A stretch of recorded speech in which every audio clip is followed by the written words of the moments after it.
Hello friends, आपका स्वागत है मेरे यूट्यूब चैनल NFR2 सक्सेस पर। हम लोग प्राचीन भारत का इतिहास कर रहे हैं। उसमें जो है आज हम लोग वातापी या बादामी के चालुक्य वंश के शासक के विषय में जानेंगे और उससे संबंधित महत्वपूर्ण प्रश्नोत्तरों को करेंगे। आज हम लोग प्रश्न संख्या 34 से 58 तक करेंगे व्याख्या के साथ। प्रश्नों को हल करने से पहले वातापी या बादामी के चालुक्य वंश के राजा के विषय में समझते हैं। वातापी के चालुक्य वंश जो कि 543 से 757 ईस्वी तक शासन किया, उसके बारे में पढ़ेंगे। इसी वंश से जो है वेगी के चालुक्य वंश का भी उदय हुआ। वातापी इसका आधुनिक नाम बादामी है। इसके जो संस्थापक थे वो पुलकेशिन प्रथम थे। चालुक्यों की कई शाखाएं हैं जिनमें बादामी या वातापी के चालुक्य वंश सबसे प्राचीन है। इनका नाम उनके स्थान से जुड़ा है क्योंकि चालुक्यों की मूल शाखा का उदय वातापी बीजापुर जिला कर्नाटक में था। पुलकेशिन प्रथम, इसकी उपाधि थी सत्याश्रय एवं रणविक्रम। इसे जो है पृथ्वी बल्लभ तथा श्री बल्लभ भी कहा गया है। कीर्तिवर्मन प्रथम, इसकी महत्वपूर्ण विजय कदंबों को जीतना था। मंगलेश, इसने जो है परम भागवत की उपाधि धारण की थी। ये जो है वैष्णव धर्म का अनुयायी था। इसने बादामी की गुफा मंदिर का निर्माण करवाया था जो कि विष्णु भगवान को समर्पित था। पुलकेशिन द्वितीय 610 ईस्वी से 642 ईस्वी तक शासन किया। वातापी के चालुक्य वंश का सबसे प्रतापी शासक था। इसकी उपाधि थी सत्याश्रय पृथ्वी बल्लभ। पुलकेशिन द्वितीय के बारे में सबसे ज़्यादा जानकारी उसके ऐहोल प्रशस्ति अभिलेख से मिलती है, जिसे उसके दरबारी कवि रवि कीर्ति द्वारा लिखा गया था। कन्नौज का सम्राट हर्षवर्धन उसके समकालीन था और इन दोनों के बीच हुए युद्ध का वर्णन ऐहोल अभिलेख में मिलता है। चीनी यात्री वेनसांग 641 ईस्वी में पुलकेशिन द्वितीय के राज्यसभा में आया था। पुलकेशिन द्वितीय ने अपने ही साम्राज्य को 2 भागों में बांट दिया और एक भाग अपने भाई विष्णुवर्धन को दिया। यही नवगठित राज्य आगे चलकर वेंगी के चालुक्य कहलाए। विजयादित्य बादामी के चालुक्य वंश में सबसे दीर्घ काल तक शासन करने वाला राजा यही था। इसने पट्टदकल में एक शिव मंदिर का निर्माण करवाया। कीर्तिवर्मन द्वितीय, यह वातापी या बादामी के चालुक्य वंश का अंतिम शासक था। बहुत समय तक होने वाले चालुक्यों और पल्लवों के संघर्षों ने चालुक्यों की शक्ति को कमजोर कर दिया था। परिणाम स्वरूप उसके सामंत शक्तिशाली होने लगे और ऐसे ही सामंत दंतीदुर्ग ने चालुक्य साम्राज्य के उत्तरी भाग पर अधिकार कर राष्ट्रकूट राज्य की स्थापना की। राष्ट्रकूटों के उदय के साथ ही चालुक्यों की इस मूल शाखा का अंत हो गया। अगली वीडियो में हम लोग पल्लव वंश पढ़ेंगे। तो चलिए अब प्रश्नों को हल करते हैं।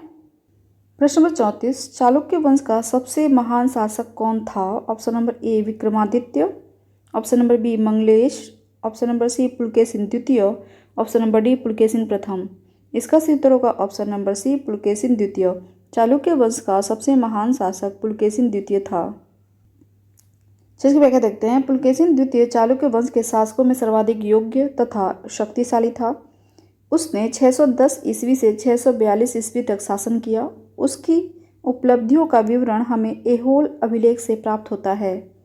प्रश्न नंबर 35, निम्नलिखित में से किस वंश द्वारा प्रायः महिलाओं को प्रशासन में उच्च पद प्रदान किए जाते थे? Option number A Chola, option number B Chalukya, option number C Pala, option number D Sena. इसका सही उत्तर होगा ऑप्शन नंबर बी चालुक्य।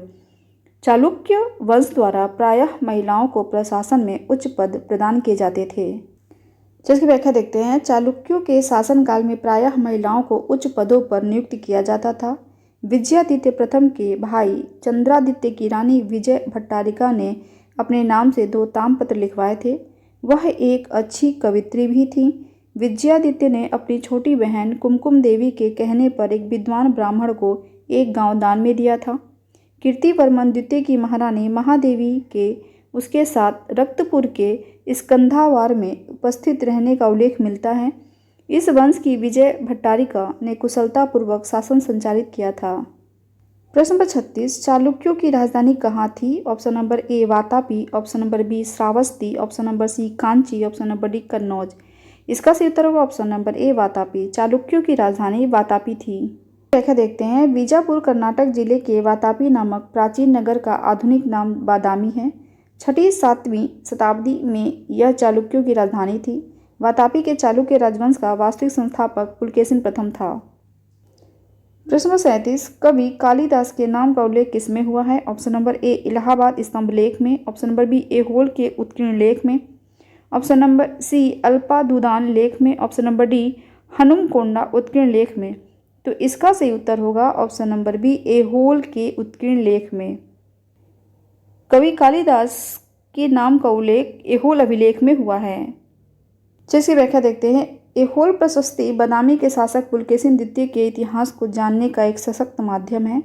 इस लेख की भाषा संस्कृत तथा लिपि दक्षिण ब्राह्मी है। इस लेख की रचना रवि कीर्ति ने की थी। प्रशस्ति के अंत में लेखक ने यह दावा किया है कि उसने इसे लिखकर कालिदास तथा भारवी के समान यश प्राप्त किया है। अतः इस अभिलेख में कालिदास के नाम का उल्लेख हुआ है। प्रश्न 38, संस्कृत के कवि और नाटककार कालिदास का उल्लेख हुआ है। ऑप्शन नंबर ए पुलकेशिन द्वितीय के एहोल अभिलेख में, ऑप्शन नंबर बी मिहिर भोज के ग्वालियर अभिलेख में, ऑप्शन नंबर सी कुमारगुप्त प्रथम के करमदंडा शिवलिंग अभिलेख में, ऑप्शन नंबर डी चंद्रगुप्त द्वितीय के मथुरा स्तंभ लेख में। इसका सही उत्तर होगा ऑप्शन नंबर ए पुलकेशिन द्वितीय के एहोल अभिलेख में। संस्कृत के कवि और नाटककार कालिदास का उल्लेख हुआ है पुलकेशिन द्वितीय के एहोल अभिलेख में। प्रश्न 39, किस शासक ने सिंघल द्वीप के विरुद्ध 642 ईस्वी में 2 समुद्री अभियान भेजा था? Option number A Raja Ram, option number B Narasimha Varman प्रथम, option number C Kirti Varman प्रथम, ऑप्शन नंबर डी जयसिंह प्रथम। इसका सही उत्तर होगा option number B Narasimha Varman प्रथम। नरसिंह वर्मन प्रथम ने सिंघल द्वीप के विरुद्ध 642 ईस्वी में 2 समुद्री अभियान भेजा था। व्याख्या देखते हैं। नरसिंह वर्मन प्रथम 630 से 668 ईस्वी पल्लव वंशीय शासक था। 642 ईस्वी में चालुक्यों के विरुद्ध युद्ध में नरसिंह वर्मन को लंका के एक राजकुमार मानवर्मा से सहायता मिली थी।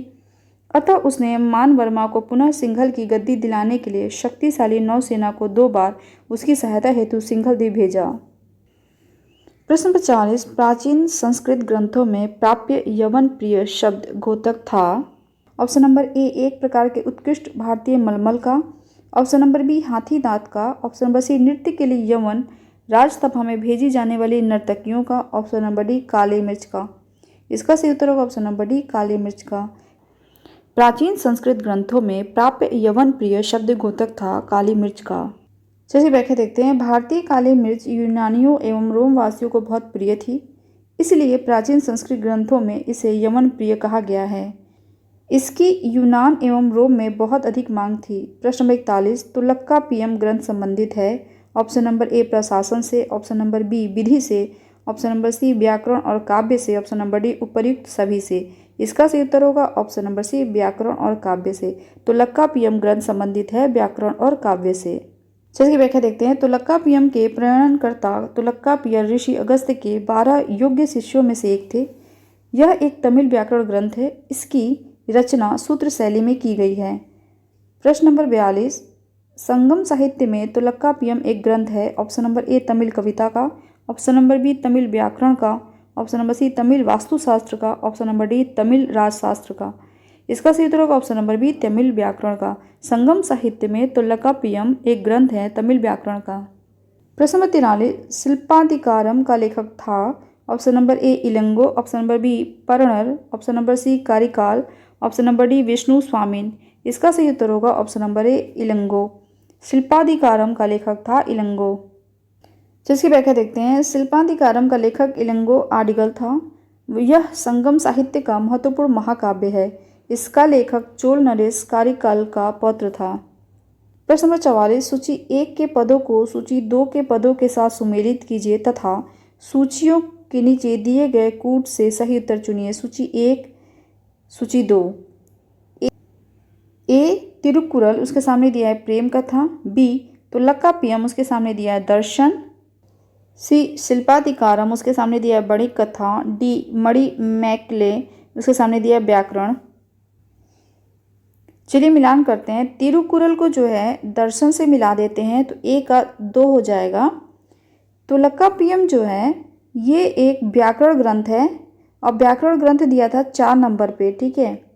तोल्काप्पियम व्याकरण ग्रंथ है और व्याकरण ग्रंथ का जो नंबरिंग दिया था वो 4 दिया था, तो बी का हो जाएगा 4, 2 4 यहाँ पे हो गया, ठीक है।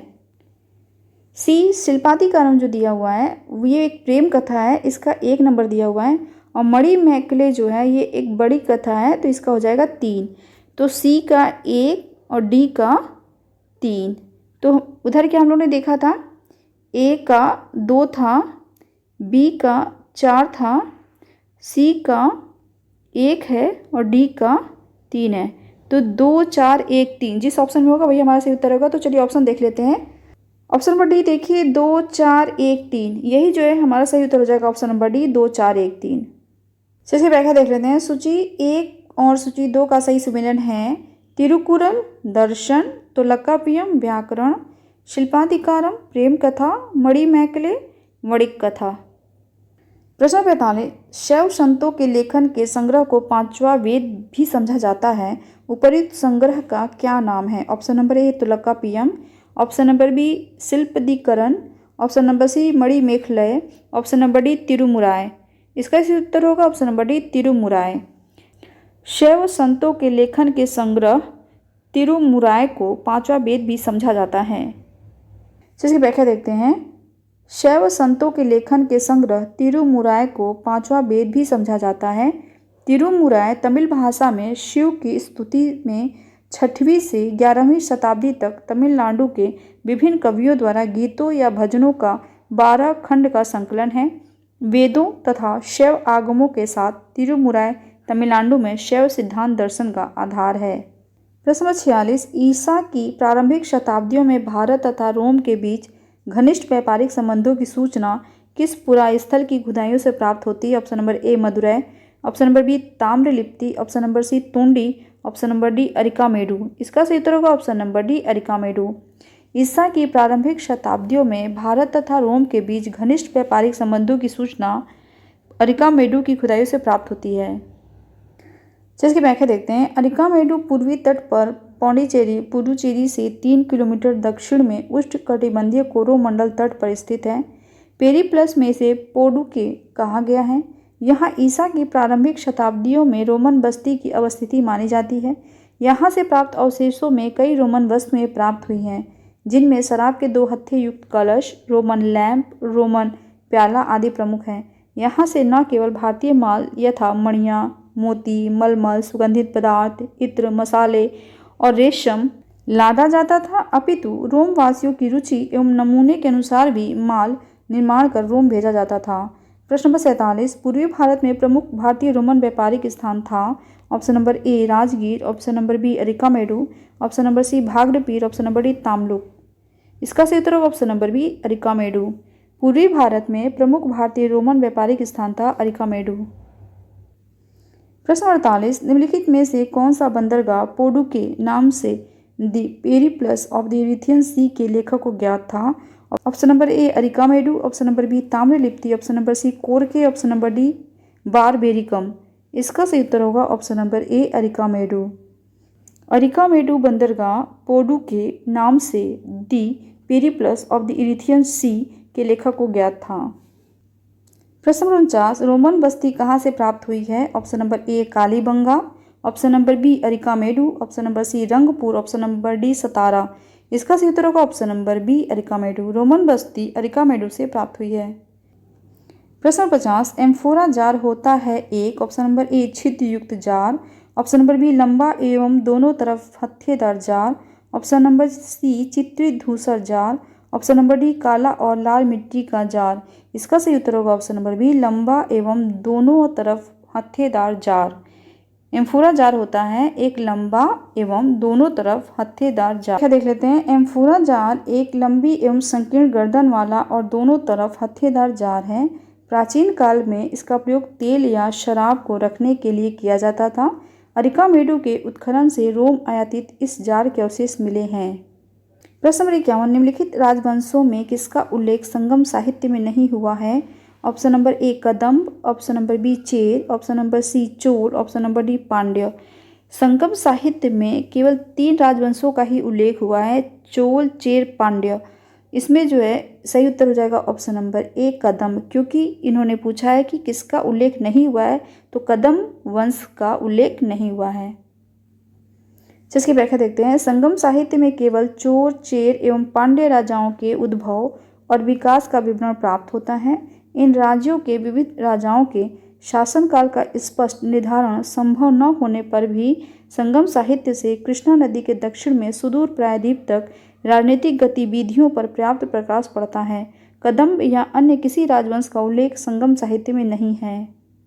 प्रश्न नंबर 52, निम्नलिखित में से कौन एक तमिल देश के संगम युग का राजवंश नहीं था? Option number A Chera, option number B Chola, option number C Pallava, option number D Pandya. इसका सही उत्तर होगा option number C Pallava. Tamil देश के संगम युग में केवल 3 राजवंशों का ही उल्लेख है, चोल, चेर, पांड्य। तो पल्लव जो है इसमें नहीं है। प्रश्न नंबर 53, धार्मिक कविताओं का संकलन कुरल किस भाषा में है? Option number A Greek, option number B Tamil, option number C Telugu, option number D Pali. इसका सही उत्तर होगा ऑप्शन नंबर बी तमिल। धार्मिक कविताओं का संकलन कुरल तमिल भाषा में है। इसकी व्याख्या देखते हैं। कुरल तमिल साहित्य का बाइबिल तथा लघुवेद माना जाता है। इसे मुप्पाल भी कहा जाता है। इसकी रचना सुप्रसिद्ध कवि तिरुवल्लुवर ने की थी। अनुश्रुतियों के अनुसार तिरुवल्लुवर ब्रह्मा के अवतार थे। प्रश्न नंबर 54, निम्नलिखित तमिल ग्रंथों में किसी लघु वेद की संज्ञा दी गई है? Option number A Nandi Kalambakam, option number B Kalingattu Parani, option number C Periya Puranam, option number D Kural. इसका सही उत्तर होगा option number D Kural. Tamil ग्रंथों में कुरल को लघु वेद की संज्ञा दी गई है। प्रश्न नंबर 55, निम्नलिखित में से कौन तमिल रामायण या रामावतारम का लेखक था? Option number A Kamban, option number B Kuttan, option number C Nayanan, option number D Tikkana. इसका सही उत्तर होगा option number A Kamban. Tamil Ramayana या रामावतारम का लेखक कंबन था। जिसकी व्याख्या देखते हैं। कंबन ने 12वीं शती ईस्वी में तमिल रामायण या रामावतारम की रचना तमिल भाषा में की थी। प्रश्न नंबर 56, मध्यकालीन भारत के सांस्कृतिक इतिहास के संदर्भ में निम्नलिखित कथनों पर विचार कीजिए। कथन 1 है तमिल क्षेत्र के सिद्ध सित्तर एकेश्वरवादी थे तथा मूर्ति पूजा की निंदा करते थे। कथन 2 है कन्नड़ क्षेत्र के लिंगायत पुनर्जन्म के सिद्धांत पर प्रश्न चिन्ह लगाते थे तथा जाति अधिक्रम को अस्वीकार करते थे। उपर्युक्त कथनों में से कौन सा या से सही है या है? ऑप्शन नंबर ए केवल 1, ऑप्शन नंबर बी केवल 2, ऑप्शन नंबर सी 1 और 2 दोनों, ऑप्शन नंबर डी ना तो 1 ना ही 2। तमिल क्षेत्र के सिद्ध सित्तर एकेश्वरवादी थे तथा मूर्ति पूजा की निंदा करते थे। कथन 1 सही है। कथन 2 कन्नड़ क्षेत्र के लिंगायत पुनर्जन्म के सिद्धांत पर प्रश्न चिन्ह लगाते थे तथा जाति अधिक्रम को अस्वीकार करते थे। ये भी कथन सही है। मध्यकालीन भारत के सांस्कृतिक इतिहास के संदर्भ में दोनों कथन सही है, तो इसका सही उत्तर हो जाएगा ऑप्शन नंबर सी 1 और 2 दोनों। इसकी व्याख्या देखते हैं। तमिल क्षेत्र के सिद्ध सित्तर एकेश्वरवादी थे तथा मूर्ति पूजा की निंदा करते थे। लिंगायतों ने जाति की अवधारणा तथा कुछ समुदायों के दूषित होने की ब्राह्मणीय अवधारणा का विरोध किया। इनका विश्वास था कि मरणोपरांत भक्त शिव में लीन हो जाएंगे तथा इस संसार में पुनः नहीं लौटेंगे। इन्होंने पुनर्जन्म के सिद्धांत को नकार दिया था। प्रश्न 57, सूची 1 और सूची 2 को सम्मिलित कीजिए और सूचियों के नीचे दिए गए कूट का प्रयोग करते हुए सही उत्तर का चयन कीजिए। सूची 1, सूची 2। ए गुप्त उसके सामने दिया बादामी, बी चंदेल उसके सामने दिया पनमलय, सी चालुक्य उसके सामने दिया खजुराहो, डी पल्लव उसके सामने दिया देवगढ़। चलिए मिलान करते हैं। गुप्त को देवगढ़ से मिला देते हैं, चंदेल को खजुराहो से मिला देते हैं, चालुक्य को बादामी से मिला देते हैं और पल्लव को पनमलय से मिला देते हैं। क्या ऑप्शन बनेगा? ए का 4, बी का 3, सी का 1, डी का 2। 4 3 1 2। चलिए देखते हैं जिस ऑप्शन में होगा वही सही उत्तर होगा। ऑप्शन नंबर ए देखिए 4 3 1 2, तो सही उत्तर जाएगा ऑप्शन नंबर ए 4 3 1 2। इसकी व्याख्या देखते हैं। सूची 1 और सूची 2 का सही सम्मेलन है गुप्त देवगढ़, चंदेल खजुराहो, चालुक्य बादामी, पल्लव पनमलय। उत्तर प्रदेश के ललितपुर प्राचीन झांसी जिले में देवगढ़ नामक स्थान पर गुप्तकालीन दशावतार मंदिर स्थित है। खजुराहो छतरपुर मध्य प्रदेश में चंदेल शासकों की कला के इतिहास का प्रसिद्ध उदाहरण आज भी विद्यमान है। यहाँ लगभग 25 मंदिर खड़े हैं जो विष्णु, शिव तथा जैन तीर्थंकरों की उपासना में निर्मित कराए गए हैं। इनमें सर्वाधिक प्रसिद्ध कंदरिया महादेव मंदिर है। बादामी कर्नाटक स्थित चालुक्यों की राजधानी थी एवं पनमलय पल्लव से संबंधित है। प्रश्न 58, निम्नलिखित में से कौन सा एक प्राचीन भारत में व्यापारियों का निगम था? Option number A Chaturvedi Mangalam, option number B परिषद, ऑप्शन नंबर सी अष्टदिग्गज, ऑप्शन नंबर डी मणिग्रामम। इसका सही उत्तर होगा ऑप्शन नंबर डी मणिग्रामम। प्राचीन भारत में मणिग्रामम व्यापारियों का निगम था। इसकी व्याख्या देखते हैं। दक्षिण भारत में नगरों में व्यापारियों के विभिन्न संगठन थे, जैसे मणिग्रामम, वलंजियर आदि। चोल काल में ब्राह्मणों को दान में दिए गए ग्राम को चतुर्वेदी मंगलम कहा जाता था। आज के लिए इतना ही रहने देते हैं, और भी क्वेश्चन बचे हुए हैं, इसे जो है हम लोग अगले वीडियो में कंटिन्यू करेंगे। अगर आपको मेरा वीडियो पसंद आए तो मेरे वीडियो को लाइक ज़रूर कर दीजिए, अपने दोस्तों के साथ ज़्यादा से ज़्यादा शेयर कीजिए। अगर आप मेरे चैनल पर पहली बार आए तो मेरे चैनल को सब्सक्राइब कर लीजिए। Thanks for watching, good bye.